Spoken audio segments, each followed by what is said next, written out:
전능하신 하나님을 믿는 백성들, 성령 하나님으로 인침을 받고 성령이 여러분 안에 거한다고 한다면 여러분들은 누구나 다 하나님께 기도하면 기도 응답을 받고 부흥을 일으키고 사탄 마귀들을 물리칠 수 있는 능력을 가진 사람들이라는 겁니다. 그걸 여러분이 믿으셔야 돼요. 나에게 그런 포텐셜이, 그런 잠재력이 나한테 있다. 그것을 여러분이 잊으시면 안 됩니다. 그런데 거기다 제가 한 가지 덧붙이면, 이스라엘 나라도 그랬지만 우리가 공동체적으로 하나님께 복을 받으려면 어떤 몇몇 사람만 잘하고 몇몇 사람만 잘 믿으면 되는 것이 아니라 모든 하나님의 백성들이 다 함께 잘해야 합니다. 수도관의 비유를 들어볼까요? 우리 교회 옆에 이렇게 보면 물탱크가 있지 않습니까? 물을 거기서 정류하는 거예요. 약품을 써서 소독을 하는 건데 그 물들을 집으로 다 이렇게 각자 수도관을 통해서 보냅니다.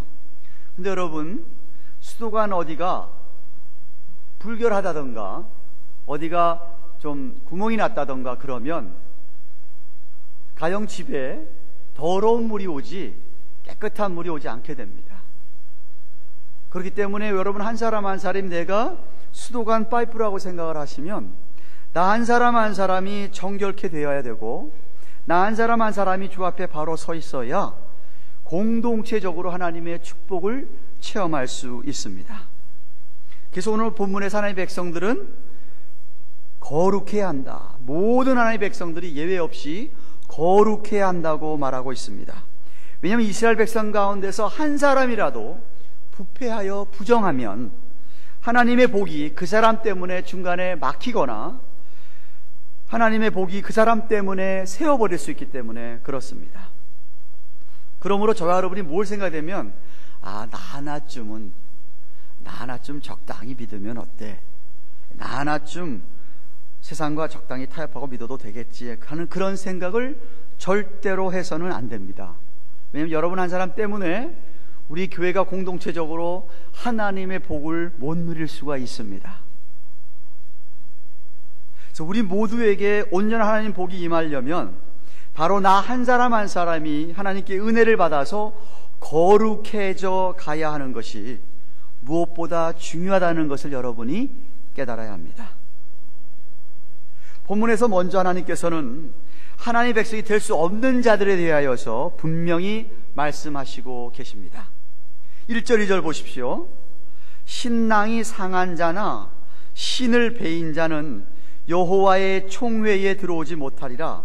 사생자는 여호와의 총회에 들어오지 못하리니 10대까지라도 여호와의 총회에 들어오지 못하리라 고 하였습니다. 여기 여호와의 총회라는 말은 1차적으로는 이스라엘 백성들 전체의 모임을 가리키는 말인데, 여러분이 출애굽을 해서 이스라엘 백성들이 애굽을 탈출하여서 광야로 나올 때에 약 200만이라고 이야기를 하는데 더 많은 사람들이 있었을 것인데 거기에는 순수한 이스라엘 사람들만 있었던 게 아니라 이방 사람들 가운데서도 애굽에서 노예 생활하던 사람들이 함께 더불어서 탈출해 왔습니다. 그러니까 반드시 그 이스라엘 백성들만 그 탈출한 사람들에게 있는 것이 아니었어요. 그러므로 여호와의 총회라고 하는 것을 오늘날로 말하면 정말 예수를 믿는 하나님의 백성으로서 생명책에 그 이름이 기록된 모든 사람을 여호와의 총회라고 할 수 있겠습니다. 그 모든 사람들을 말하는 거예요. 그 구원받은 모든 사람들의 전체 모임을 여호와의 총회라고 할 수 있는데, 넓은 의미로 얘기하면 좁은 의미로 여호와의 총회는 저와 여러분이 이렇게 모여서 주님의 이름을 부르는 예배가 여호와의 총회입니다. 그렇기 때문에 저와 여러분들이 모여서 예배할 때는 우리만 예배 드리는 것이 아니라 이 자리에 하나님의 영광이 함께하고 하나님의 천군 천사들이 함께한다는 것을 여러분이 기억하셔야 됩니다. 시카이나 글로리, 하나님의 그 영광이 이 자리에 있고 하나님이 자신의 수많은 수하들인 천군 천사들이 함께 했다는 사실을 여러분 잊지 않으면 안 돼요. 그게 바로 예배예요. 예. 그 예배가 그래서 중요한 거예요. 예. 사도신경에는 그것을 거룩한 공회라고 이야기하고 있습니다. 그래서 여러분이 이 여호와의 총회에 빠지지 않아야 합니다. 왜냐하면 여러분이 빠지는 그 중요한 시간에 하나님께서 놀라운 역사를 일으킬 수 있기 때문에 그렇습니다. 그래서 여러분이 예배를 중요하게 생각하셔야 돼요. 근데 본문에서 보면 이 여호와의 총회에 참석할 수 없는 사람들을 말씀하고 있습니다. 첫째로 1절에 보니까 어떤 사람들이냐면 성기에 손상을 입은 사람입니다. 여기 신랑, 다른 한국 번역에는 불알 이렇게 되어 있는데, 신랑이 상한 자나 이것도 신랑을 얘기하는 거예요. 배인자는 남성으로서 그 모든 성기에 이상이 있는 모든 사람들을 가리키는 말입니다. 그러니까 조금 더 깊은 의미로 이 말씀을 보면 하나님의 백성들은 올바른 성생활을 해야 한다는 것이에요. 그러니까 누구든지 여호와의 총회에서 은혜를 받으려면, 이미 우리 22장에서 거룩하고도 순결한 결혼생활을 살펴보았는데, 하나님의 백성들이 성적으로 깨끗해야 한다는 것입니다. 성생활을 문란하게 하면서 여호와의 총회에 예배에 와가지고 내가 은혜를 받겠다, It's impossible. 불가능하다는 겁니다. 말이 안 된다는 이야기죠. 예. 특히 우리 알다시피 하나님의 언약의 백성들은 그 언약의 표시로 남자의 성기에 할례를 항하게 되어 있었습니다. 그런데 성기가 손상된 사람들에게는 할례를 할 수가 없었습니다. 그러니까 이스라엘 12지파의 자손에 태어난 8일 만에 태어난 아기들 외에 이스라엘로 개종한 사람들은 다 할례를 행했어야 하는데, 성기에 손상을 당한 사람들은 불가능했습니다. 어떤 사람들이 성기가 손상된 사람들일까요? 여기 언뜻 생각이 나는 사람들은 어쩌면은 옛날 옛적에 우리나라 궁중의 내시들, 어떤 이런 사람들을 생각할지 모르겠습니다. 하지만 당시에는 어떤 사람들이 성기가 손상되었냐면 이방 신에게 자신을 바친 사람들, 그런 사람들의 성기를 손상시키는 전례가 있었다라고 합니다. 그래서 자신을 이미 이방 신에게 바쳐서 성기에 손상을 입은 자는 이미 이방인의 사고방식, 그 의식 속에는 그 마귀가 사로잡고 있는 그 의식이 깊이 뿌리 박혀 있었기 때문에 하나님 백성들 같이 이렇게 와서 예배 드린다 그래서 그 사람이 변하지 않는다라는 것이에요. 이런 사람을 여호와의 총회에 못 들어오게 했습니다. 만약 사생자라고 그랬습니다. 일리자베트 킷이죠, 그죠? 네. 합법적으로 부부가 난 아이가 아닌 사생자도 여호와의 총회에 10대까지 못 들어오게 했습니다. 아시다시피 그렇게 사생자는 부모가 합법적으로 방부 아이를 낳지 않은 경우인데, 어떻게 생각하면 그 사생자 본인을 생각을 하면 좀 억울한 것 같습니다. 사람들이 태어난 것만도 억울하고 주위 사람들에게 사람 취급도 못 받는데 미움도 받고 있는 것도 억울한데, 아니 하나님께서도 왜 그 사람을 여호와의 총회에 못 들어오게 하실까요? 오해하지 마세요. 하나님이 사생자라도 진정으로 하나님의 일을 사모하는 사람을 여호와의 총회에 못 들어오게 하는 것은 아닙니다. 다만 자기 안에 있는 부모로부터 물려받은 그 음란한 성향을 인정하지 않고 그냥 위선적으로 하나님의 총회에 와서 예배를 드릴 수는 없다. 그거는 인정해 주지 않는다라는 뜻입니다. 예배가 있겠지만 왜 하나님께서 10대까지 그렇게 총회에 못 들어오게 했었을까? 일반적으로 이야기하면 그 음란한 피가 깨끗해지려면 적어도 10세대는 지나야 깨끗해진다 하는 의미로서 10대가 지난 다음에야 들어오게 하지 않았나 생각을 합니다. 부모가 바람을 피워서 아이를 낳았을 때 그 아이가 커서 바람을 피는 확률은 엄청 높습니다. 배운 게 그걸 테니까.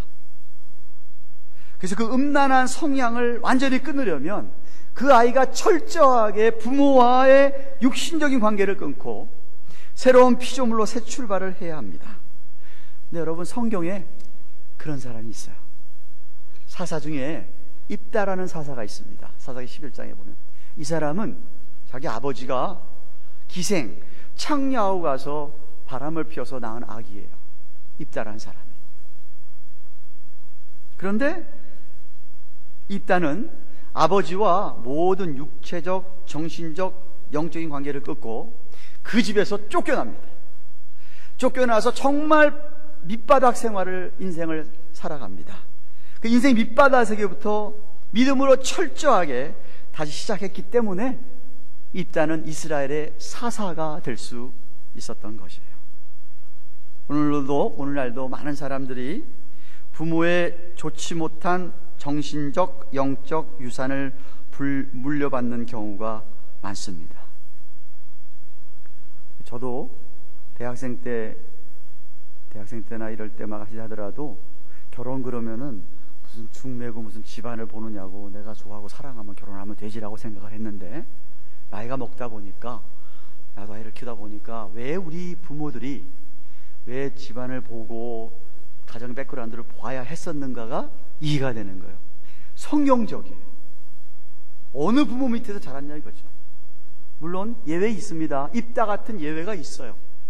그렇지만 generally speaking, 일반적으로 정말 그 부모들이 어떤 정신적, 영적 상태가 있는지를 정말 보아야 된다 이거죠. 그래서 만약에 우리의 부모들이 그렇게 영적으로 잘못되어 있었고 그렇게 좋지 못한 그런 게 있었다고 한다면, 진정으로 예수를 믿고는 부모의 집안 대대로 내려오는 그런 좋지 못한 것들을 정말 과감하게 다 끊어버리고 다시 새롭게 시작을 해야 합니다. 그런 의미에서 사생자는 10대까지 총회에 못 들어오게 하지 않았나 생각됩니다. 또한 3절부터 8절까지 길게 하나님께서는 모압 족속과 암몬 족속은 영원히 여호와의 총회에 들어오지 못하게 하고, 에서의 후손인 에돔 족속과 애굽의 사람들, 애굽 족속들은 3대가 지난 다음에는 들어올 수 있게 하셨습니다. 이 암몬 족속이나 모압 족속은요, 사실 이스라엘 백성들과 친척입니다. 여러분이 잘 아는 아브라함의 조카 롯과 그 딸들의 후손이 바로 이 모압과 암몬 족속이에요. 그 유명한 소돔과 고모라의 심판, 하나님이 불과 유황으로 심판한 소돔과 고모라의 심판에 살아남은 몇몇 사람, 롯과 그 가족, 그런 하나님의 무서운 심판에서 건짐을 받았음에도 불구하고 롯과 자녀들이 믿음으로 살지 못하고 아버지가 딸과 함께 불륜으로 자식을 낳아서 모압 족속과 암몬 족속을 이루게 되었습니다. 세상에 그런 심판에서 면하게 되는 은혜를 받았으면 믿음이 좀 들어갔어야 되는데 그들은 전혀 믿음이 없었습니다. 특히 오늘 한 예를 들어주고 있는데, 이스라엘 백성들이 광야 40년 생활을 거의 끝내고 가나안 땅에 들어가야 되는데 모압 땅을 통과하게 됐지 않았습니까? 그러면은 자기들하고 친척 기간에 있는 그런 족속이 그러면은 광야 생활이 얼마나 힘드냐고 먹을 것 주고 물 주고선 잘 영접을 해야 할 텐데, 그렇게 하는 게 아니라 오히려 저 메소포타미아의 부올의 아들 발람 선지자를 해가지고 이스라엘 사람들을 저주하라고 시켰던 그런 족속이었습니다. 뇌물을 줘가지고 발람에게. 이것은 여러분 오늘날 신약적인 말로 얘기하면 성령 회방죄예요. 이스라엘 백성들이 가나안 땅을 이제 막 들어가려고 하는 차에 저주하려고 하는 것, 그죠? 그러니까 그 두 족속들은 영영이 여호와의 총회에 못 들어오게 했습니다.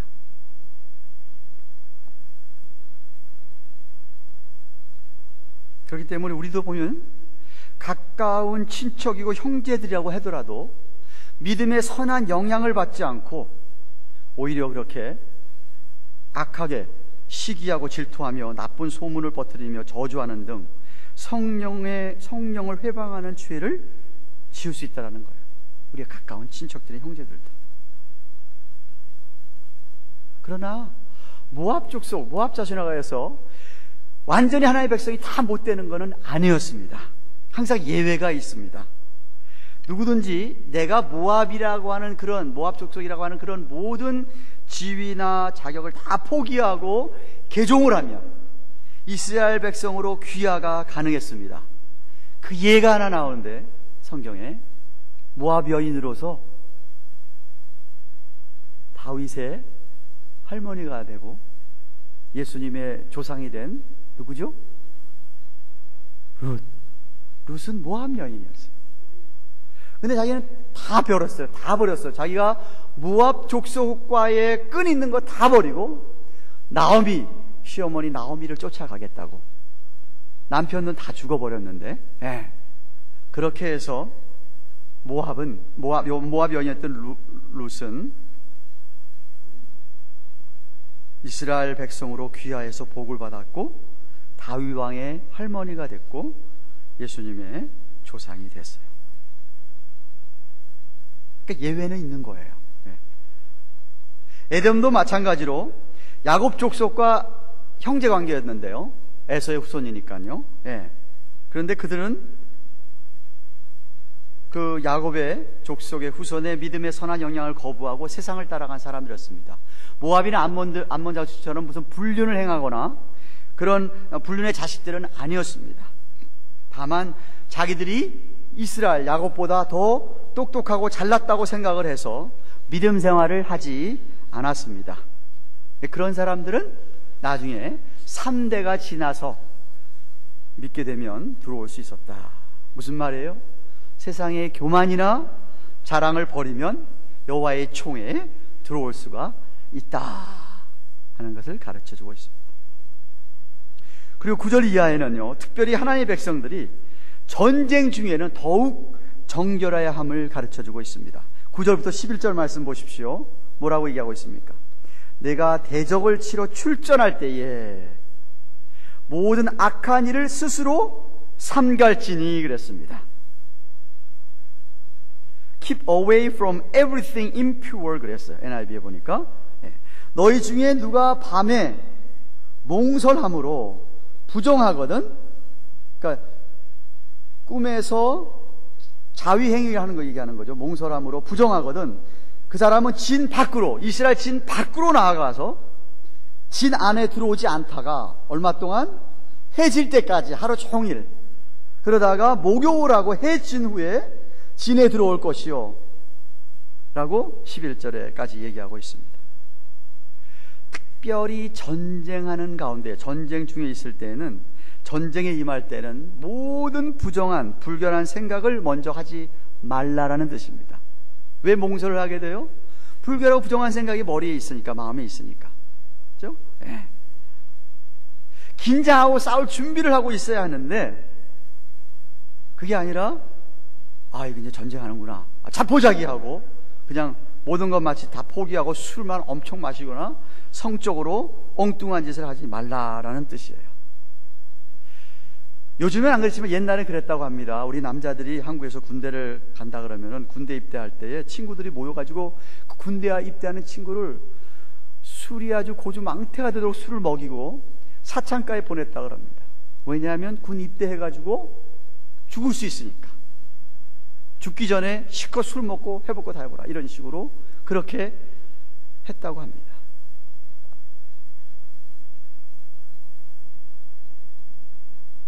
전쟁 중에는 더더욱 정결해라. 사실 남자가 꿈에 몽설한다고 하는 것은 사실 생리적인 현상이라고도 얘기할 수 있죠. 근데 그렇다고 하더라도 좋지 않은 생각을 했기 때문에 했을 수 있기 때문에 그런 사람은 일어나게 되면 진 밖으로 나가서 어두울 때까지 기다렸다가 하루 종일 기다렸다가 목욕을 하고 진으로 들어오라고 했습니다. 무슨 의미입니까? 하나님께서 이스라엘 백성들은 아주 잠깐이라도 좋지 못한 생각을 했거나 음란한 생각을 한 것까지도 우리 하나님이 정결하게 되기를 원하는 거예요. 그런 거 생각하면 여러분 우리는 매일 영적 전투를 하고 사는 사람들입니다. 맞습니까? 우리는 매일 영적 전쟁을 하는 사람들이에요. 예. 그런 우리가 이 깨끗하지 못한 생각이나 이런 생리적인 현상을 잠시 아주 없앨 수 없다고 한다면 정말 하나님 앞에 나와서 회개하고 완전히 깨끗해져야 한다, 이런 뜻입니다. 하나님께서 무슨 이런 본능적인 일조차 철저하게 정지하신다는 그런 게 아니라 어쩔 수 없어서 이렇게 덕스럽지 못하고 깨끗하지 못하고 한 것은 알아서 회개하라, 이런 뜻입니다. 네. 회개하지 않으면 정결하지 못하니까. 네. 그리고 마지막으로 12절부터 14절까지 보면은 놀라운 것은 하나님이 그 당시에 이미 화장실, 변소를 만들라고 하셨습니다. 물론 화장실에서 오늘 같은 화장실을 생각하면 안 되고, 예, 여러분 우리 50년대, 40년대 화장실 변소라고 생각하시면 되겠습니다. 성경이 쓰여질 이 당시에 주전 1500년경인데요. 이 당시가 사람들에게 무슨 위생관념이 없었습니다. 이 지구상의 어느 나라도 위생관념이 없었습니다. 예. 오늘날에야 어디 가든지 화장실을 보면 그 나라의 문명의 수준을 안다고 하지요. 그런데 하나님께서 지금으로부터 약 3500여 년 전에 광야 생활을 하는 이스라엘 백성들에게 화장실을 만들려고 그랬어요. 어메이징하지 않습니까? 아니, 광야에 무슨 화장실이 필요해요? 광야에 무슨 볼일 보면 되지. 그런데 하나님께서 광야에서 변소를 따로 만들라 이거예요. 왜냐하면 광야로 지금 진행하더라도 200만 명이나 된 사람이 배설물을 생각해 보세요. 예, 그거 아마 보통 문제가 아니었을 거예요. 그래서 화장실을 만들고, 이 소리가 무슨 이런 화장실 만드는 게 아니라 이렇게 어디를 지정을 해놓고 거기서 변을 볼 때에는 각자가 삽을 가지고 파고 변을 본 다음에 덮어라 하는 지시를 합니다. 이유가 뭐라고 되어 있는지 아세요? 전쟁 중입니다.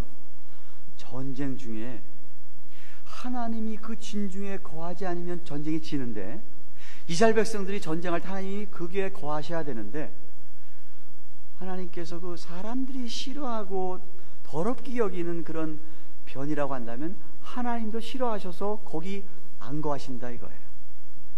네. 그런 의미에서 하나님께서 내가 거해야 너희가 이기기 때문에 변소를 만들어서 흙으로 덮어라 이거죠. 그렇게 명령하셨습니다. 사람이 변을 보는 게 생리적인 일로 지극히 당연하지만, 그럼에도 불구하고 뒷자리를 깨끗하게 해서 다른 사람들이 보기 좋게 하는 것이 하나님의 백성들의 의무다. 14절 말씀, 마지막 절 말씀 보십시오. 이는 내 하나님 여호와께서 너를 구원하시고 적군을 내게 붙이시려고 내 진중에 행하심이라. 진중에 하나님이 행하심이라. 그러므로 내 진을 거룩히 하라. 그리하면 내게서 불합한 것을 보지 않으심으로, 인디스한 것을 보지 않으므로 너를 떠나지 아니하리라 고 하였습니다. 적군과의 싸움에서 하나님의 도우심이 필요한데, 하나님이 거기 있어야 이기는데, 하나님이 그 더러운 걸 보고 거기서 떠나시면 어떻게 이기겠느냐. 거룩해야 하나님이 거기 계셔서 하나님이 함께 하셔서 전쟁을 승리하게 된다는 말입니다. 신약적인 표현으로 제가 얘기할게요. 여러분이 죄를 지으면 거룩하신 하나님께서 여러분의 죄 때문에 여러분을 외면하십니다. 관계가 끊어지는 건 아니에요. 아버지와 아들과의 관계는 계속되지만 하나님이 교제를 끊으십니다. 외면하시. 왜? 하나님이 거룩하시기 때문에. 그러면 어떻게 돼요? 여러분이 영적 전쟁에서 어떻게 이기겠어요? 그래서 회개가 필요하고 우리에게 정결한 삶이 필요한 거예요. 여러분이 회개하고 정결하면 하나님이 여러분을 외면하는 법이 없습니다. 근데 하나님은 하나님 속성상 의로운 분이시고, 의로운 분이 거룩하신 분이기 때문에 죄하고는 같이 있을 수가 없는 분이에요. 그러니까 저와 여러분이 예수님 때문에 우리가 죄에 대한 형벌은 다 안 받지만 여러분이 죄를 회개하지 않으면 하나님과의 교제가 끊어지게 되는 것을 잊지 말으셔야 합니다. 말씀했습니다. 사랑하는 여러분, 여러분 정말 하나님의 축복을 체험하기 원하십니까? 정말 부흥을 체험하기 원하십니까? 그러면 먼저 되어져야 될 것이 거룩함입니다. 우리 모두 다가 거룩해야 합니다. 네. 죄가 있으면 죄를 회개해야 합니다. 우리 주 예수 그리스도의 십자가의 보혈로 정결케 되어야 합니다. 베드로전서 1장 16절에 레위기서 11장 44절을 인용해서 내가 거룩하니 너희도 거룩할지니라 라고 명령하셨어요. 거룩해도 되고 안 해도 되는 게 아니에요. 거룩할지어다, 거룩해라, be holy as I am holy, 명령하셨어요. 여러분의 삶의 모든 영역에서 거룩함을 추구해야 합니다. 유명한 내비게이터의 총무로 오랫동안 일하시고 간사로 오랫동안 일하신 제리 브리지가 경건이 이르는 연습이라는 책에서 구체적으로 이렇게 거룩해야 한다라고 설명합니다. 첫째, 정직의 측면에서 거짓말과 도둑질과 속임수를 멀리해야 합니다. 정직의 측면에서 거짓말과 도둑질과 속임수를 멀리해야 합니다. 둘째, 화평의 측면에서 어떤 종류의 쓴뿌리나 분노나 다툼도 없어야 합니다. 화평의 측면에서. 셋째, 순결의 측면에서 입이나 표정이나 생각이나 행동으로 음란한 것을 가까이 하지 않아야 한다 그랬습니다. 만약 저와 여러분이 그렇게 정직의 측면에서, 화평의 측면에서, 순결의 측면에서 거룩한 생활을 하면 하나님의 총회, 예배에 반드시 하나님의 능력이 나타납니다. 여러분의 가정이 그렇다 그러면 가정에 하나님의 능력이 나타납니다. 뿐만 아니라 일상생활에서 영적 전투에서도 여러분이 승리하게 됩니다. 그러므로 여러분 매일매일마다 매 순간마다 거룩하시기를 축원합니다. 말씀과 기도로 거룩해지십시오. 분명히 살아계신 하나님께서 역사하십니다. 할렐루야. 주신 말씀 생각하며 우리 같이 한번 기도하겠습니다.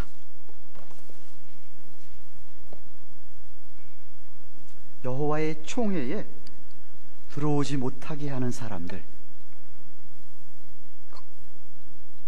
예를 들었습니다. 몇몇 가지, 그렇죠? 예를 들고 암몬과 모압 자손도 영영이 못 들어오고, 에돔 족속이나 애굽은 그래도 이스라엘 백성들에게 은혜를 베푼 적이 있고, 그래서 3대가 지난 다음에 들어오겠습니다. 물론 예외가 있었다고 그랬습니다.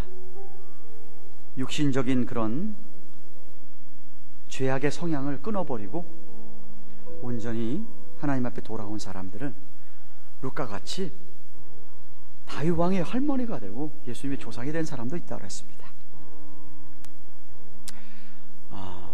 특별히 전쟁할 때에 더욱더 정결하라고 했습니다.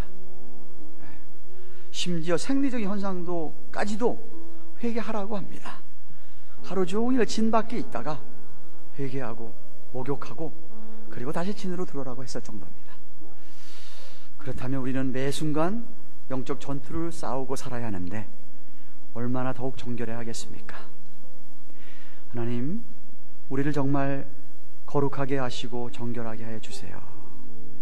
매 순간마다 죄가 있으면 생각나게 해주셔서 정말 진실로 회개하게 해주시고, 질도 앞에 보혈의 능력이 넘치게 해주셔서 늘 우리는 하나님 앞에 하나님과의 교제가 끊이지 아니하는, 그래서 하나님의 능력을 체험하는, 부흥을 체험하는 우리가 되게 하시고 우리 교회가 되게 해주세요. 한번 같이 간절히 통성으로 기도하겠습니다. 고마우신 하나님 아버지 감사합니다. 오늘은 신명기서 23장 1절부터 14절 차례가 되어서 하나님께서 이스라엘 백성들에게 이제 가나안 땅에 들어가는데 몇 가지 지침을 주시면서 여호와의 총회에 들어오지 못하는 사람들의 예를 들었었습니다. 신랑이 상한 자들, 사생자들, 모압과 암몬 족속들의 예를 듭니다. 뿐만 아니라 에돔과 애굽의 사람들의 예를 듭니다. 아버지 하나님, 예배를 하는 자들이 얼마나 정결해야 하는지, 우리가 정결하게 하나님 앞에 서면 하나님의 능력과 역사가 나타남을 가르쳐 주십니다. 일상생활에서 우리 영적 전투를 살고 살아야 되는데, 아버지 하나님, 정말 저희들 삶의 모든 영역에서 정결하기를 원합니다. 정직의 영역에서, 화평의 영역에서, 그리고 하나님 그 순결해야 될 영역에서 거룩하게 하옵소서. 매 순간마다 주의 말씀으로, 기도로 정결한 삶을 살도록 도와주셔서 우리를 통하여 하나님의 능력이 나타나는 저희들 되게 하시고 우리 교회가 되게 하여 주시옵소서. 믿사옵고